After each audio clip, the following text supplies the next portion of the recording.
વિસનગર શહેરની નૂતન general hospital ખાતે દાખલ થયેલા વડનગર પાસેના મઢાસણા ગામમાં રહેતા જયંતિભાઈ રાવલ મોટરસાઇકલ ઉપરથી પડી જતા કમરના ભાગે વાગતા ભારે દુખાવો થતો હતો, જેના કારણે તેમણે ખાનગી હોસ્પિટલમાં સારવાર માટે તપાસ કરાવી હતી, પરંતુ ઓપરેશન માટે વધારે ખર્ચ થાય તેવી પરિસ્થિતિમાં તેમણે વિસનગર શહેરની નૂતન જનરલ હોસ્પિટલ ખાતે તપાસ કરાવી હતી અને જ્યાં દર શુક્રવારે અમદાવાદના ખ્યાતનામ spine surgeon doctor Shri JP મોદીએ જરૂરી રિપોર્ટ અને એક્સરે દ્વારા નિદાન કરીને આશરે 59 વર્ષના દર્દી જયંતિભાઈ રાવલનું કમરના મણકાનું જટિલ ઓપરેશન કરવામાં આવ્યું હતું।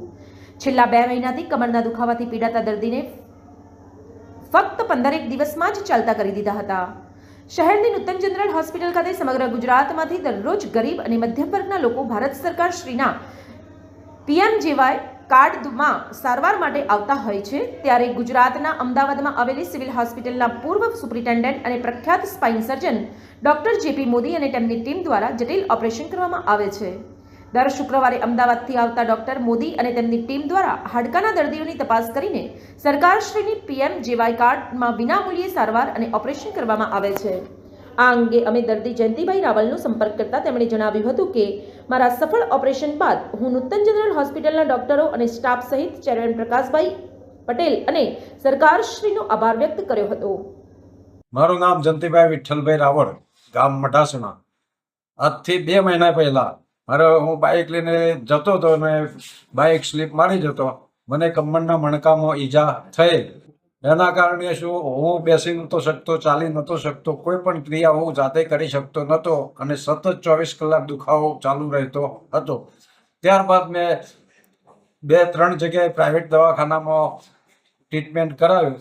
એ દરમિયાન પ્રાઇવેટ દવાખાનામાં મને ખર્ચો પોસાય એમ ન હતો, જેથી કરીને વિસનગર નૂતન હોસ્પિટલની અંદર સારવાર લેવાનું નક્કી કર્યું। આયુષ્માન કાર્ડ હેઠળ મેં અહીંયા સારવાર લીધેલ, મણકાનું ઓપરેશન કરાવેલ।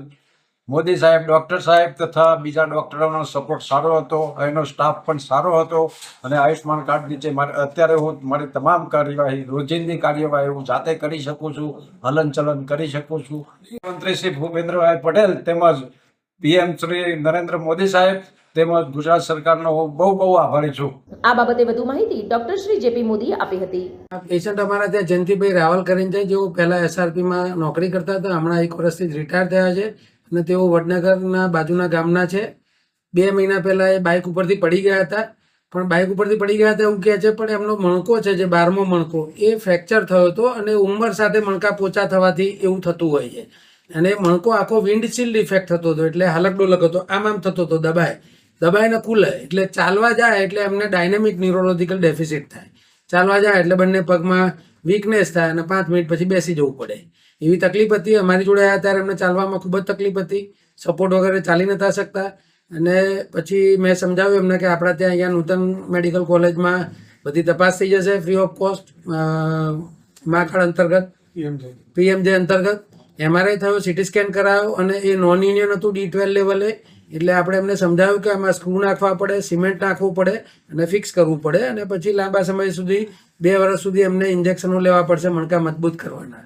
આમાં એવું હોય છે કે ઉંમર સાથે મણકા પોચા થાય અને પછી આ રીતે પડવાથી એ ફ્રેક્ચર થાય, એટલે એમાં સિમેન્ટ ભરવો પડે અને સ્ક્રૂ નાખવા પડે। એટલે એમના કેસમાં આપણે સિમેન્ટ પર ભર્યો છે 12મા મણકામાં, એ જે આખું નોન યુનિયન હતું એને આખું ખોલી અને સિમેન્ટ ભર્યો અને સ્ક્રૂ નાખ્યા અને આપ જોઈ શકો છો કે પેશન્ટ અત્યારે ચાલે છે નોર્મલી। આ પેશન્ટનો ઓસ્ટિયોપોરોસિસ છે। ઓસ્ટિયોપોરોસિસ એ ઉંમર સાથેની બીમારી છે। ઓસ્ટિયોપોરોસિસના ઘણા બધા કારણો છે।